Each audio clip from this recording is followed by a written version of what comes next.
getting wealthy is one thing, but then protecting that wealth is another thing, right? So that's a full-time job within itself, and you have to trust the right people. You have to know what CPA to hire and what wealth management firm to hire. So how was that for you, coming from humble beginnings and then getting wealthy?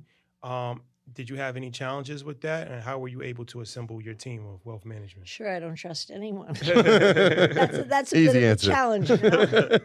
It's hard to delegate trust on an area you don't know a lot about. I mean, it's easy for me to delegate trust in any area of a business that I know, but wealth management, making money with money, even how to figure out interest rates, I don't know how to do that stuff. It's very hard. So I always resort to exactly what I resort to everywhere is, do I like the person? Do I trust them? Does it feel right? Who knows if I'm right?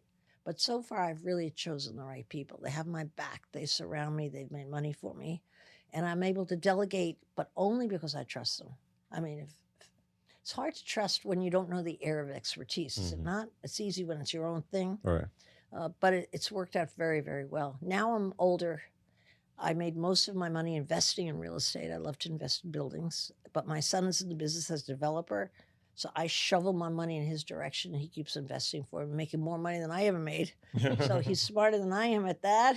But I got to believe I'm smarter than him in some ways. You got to be. You made him. So was that? Yeah, I made him. Exactly. Let's not give his dad Bill any credit. No, he's not here. 50-50. Yeah, we'll see. So, I mean, speaking of your son, was that part of a succession plan?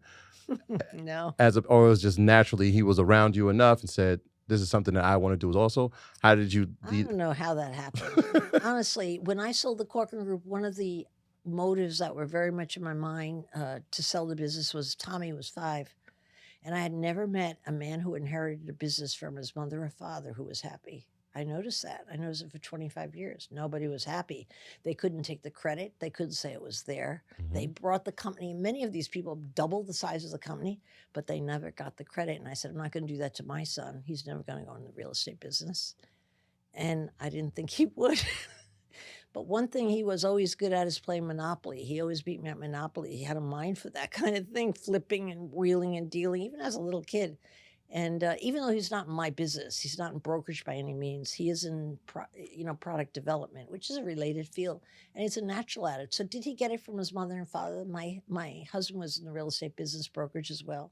Perhaps he was just destined to do that, but at least he has his own thing and he can get his own credit. I think that's the most important. One of the greatest satisfactions that I could always make claim for, and I feel good about it every time, is I did it. God bless the child got his own, I did it. And I think that's so important for anyone building anything. I mean, you get help from friends and stuff, but you did it. Nobody can take it away from you. It's so satisfying. You said something that was extremely insightful. You said you never met anybody that inherited a business that was happy. Never did.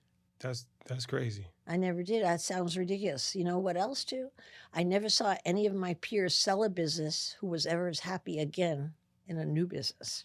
They never found it again. That first business is your sweetheart. It's like the first girl you date. You're crazy about her and you never forget it.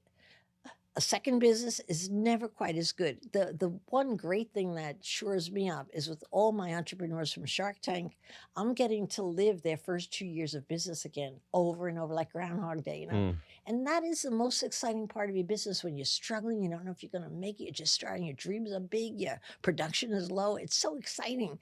And I get to do that all the time, not only on Patreon with my Barbara in Your Pocket. Is it your pocket or my pocket? I forget it all the time.